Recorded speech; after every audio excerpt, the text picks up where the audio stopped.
What's going on, everybody? Harry here, and today we're going to be interviewing Brian Cole. So, for those of you who don't know, Brian Cole is an old school rideshare superstar, as I like to refer to him. He is one of the first guys that I started watching on YouTube. We actually ended up doing a course together that is still now available, actually called MaximumRidesharingProfits.com. That course looks a little bit different from when we first started, but it was a cool project that we worked on together. I'm a big fan of Brian's work. And for a lot of you guys, you may not know him if you're new to the game because he hasn't been around for a couple years. A lot of the older drivers, if you're like me and you've been doing this for a few years, you definitely remember Brian and his rideshare channel. I believe it's now called Rideshare. And we're going to talk to him all today about basically what he's been up to, why he actually took a little break from Uber and Lyft. He stopped making videos for a couple years, what he did in between, and it sounds like he's getting ready to make a comeback. So we're going to talk to him all about that, and just introduce you guys to another guy in the rideshare space who was creating good content, and it sounds like he's back to create more, and hopefully you can learn from him. And if you've been wondering where Brian has been, like I have, he's going to share all that today. So Brian, how are you doing today? I'm doing great. Thanks for having me, Harry. Awesome. Well, it's good to have you. And, so for those who don't know, I mean, I gave a little intro, but maybe you can just give us a brief recap because you were making videos on YouTube. We obviously did a course together, and this was about 2 to 3 years ago when you were making all your videos, right? Yeah, absolutely. I had a lot of fun doing it. I loved making videos, at the time between 2014 and early 2015. Obviously, the channel got popular. I still get a lot of views on it, believe it or not. And I still got 10,000 subscribers on the channel as well. So, go figure, right? But I've gotten a lot of questions like, where did I go? And, well, hopefully this answers everybody's question. I'm back. Leading up to it, back in early 2016, Uber and Lyft made some pretty steep rate cuts. And I continued to drive for about 4 weeks after the rate cut. And I just couldn't do it anymore. This was riding in my Toyota Prius, driving on the Uber X platform. And I knew all along that if I wanted to do this and take it more seriously or take it to the next level, I needed to drive the upper levels like Uber XL, Uber Select, and Uber Black. Those are the only ones that we have here in Cincinnati. I know where Harry is. He's got like almost all of them. But I'm sure there'll be more coming this way eventually at some point. But it was very hard for me to quit. I really didn't want to, but when Uber and Lyft, they both kind of almost backstab you and cut 35-40% of your pay overnight. That's a hard hit. So I quit. I went back to my old job, which was delivering pizza. That's what I did before I started driving for Uber full time. And I don't regret driving for Uber and Lyft at all. It was a fantastic experience, and I'm so glad that I'm back. But anyway, going back to the circumstances, I did Domino's for about 6 months, and then I found a now more permanent job. I work full-time at a call center, has full benefits and all that. So I'll be keeping that job. I will not be quitting that, obviously, because Uber doesn't have the benefits. So I'll be picking it up part-time, probably about 20-30 hours a week. And I got a new car to do Uber and Lyft with. I picked up a 2014 Lincoln MKT. It's a 3-row crossover. It will be able to drive Uber XL, Uber Select. And right now I'm in the process of registering to become an Uber Black driver. But that'll probably take a couple weeks before I'll be able to do that. Actually, earlier this year, I did a third tour of Domino's along with my call center job. So I worked 2 jobs, and it was rough. It really was. It was a lot of hours. And then finally that job just wore me out and, couldn't do it anymore. But during the whole time, the whole process, it was very hard for me to talk about getting rid of Uber and Lyft because, it seemed like a lot of my life choices were a reaction to that. Now, it turns out my job worked out. That's actually a really good job, but the Domino's, not so much.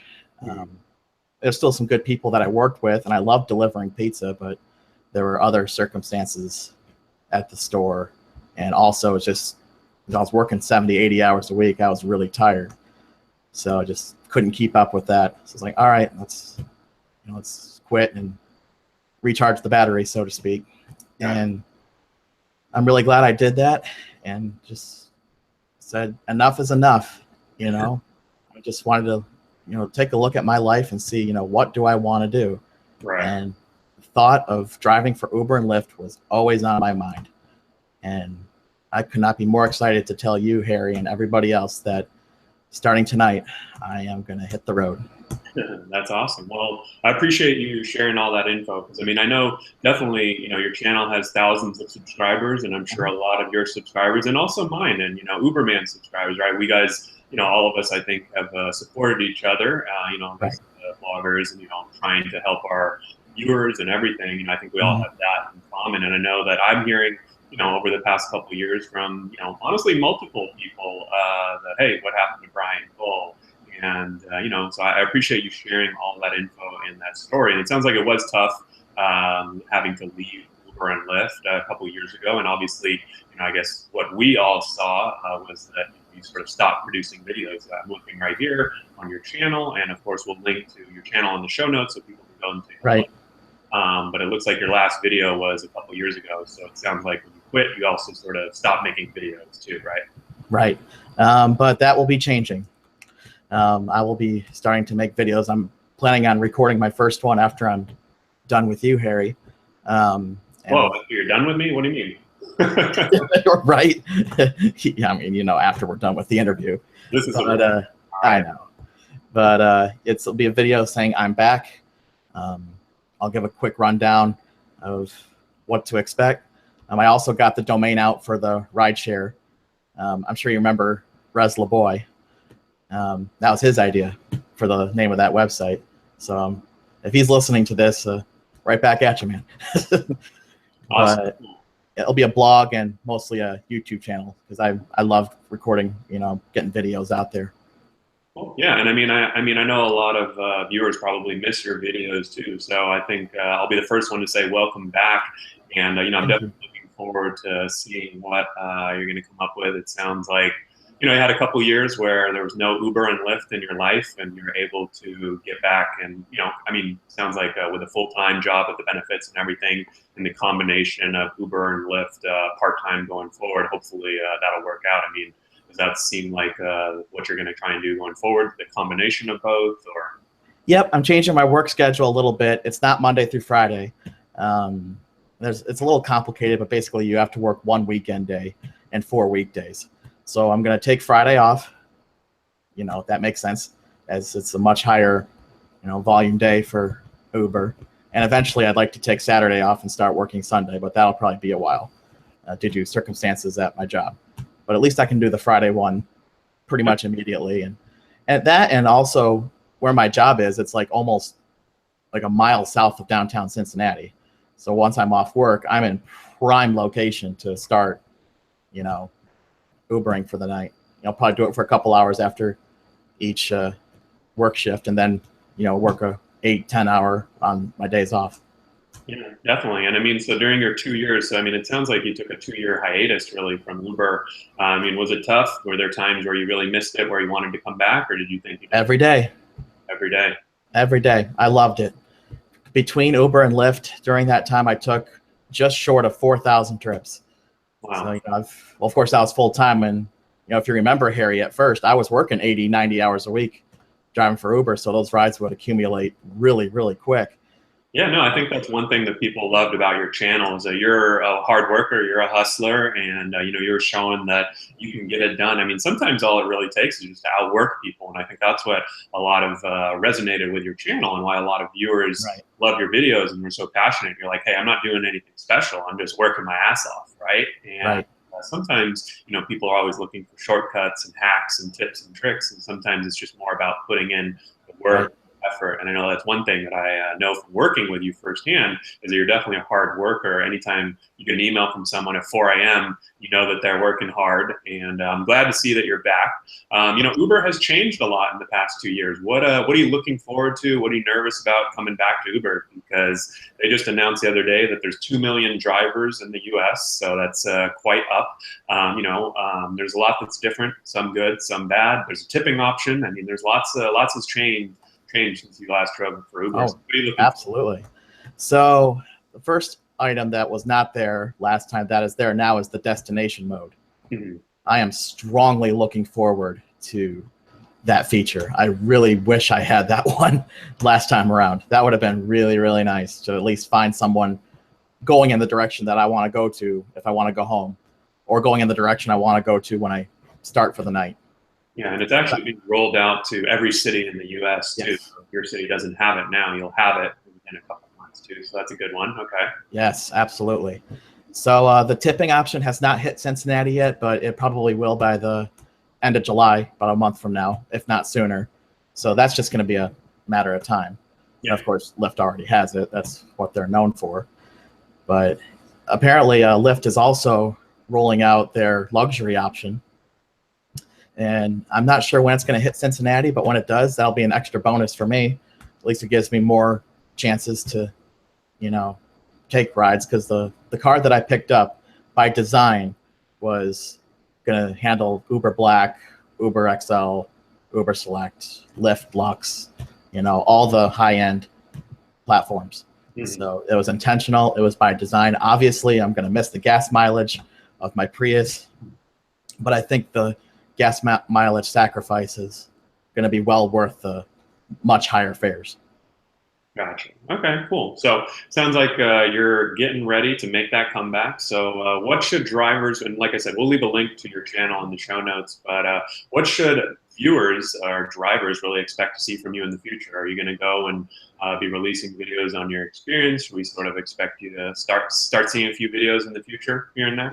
Oh, yeah, absolutely. I actually bought an in-car desk to attach to my steering wheel. And since I work the airport a lot, sometimes there's some wait, between rides. And I can start recording videos straight from my car, because I found out that people love the in-car videos. Yeah. Nothing like that, because they feel like they're in the experience of driving with Uber instead of just some guy standing behind a camera, in front of a green screen. Not to say there's nothing wrong with that, but over here. Right. But I'm going to do a lot more in-car videos, tips, tricks, strategies.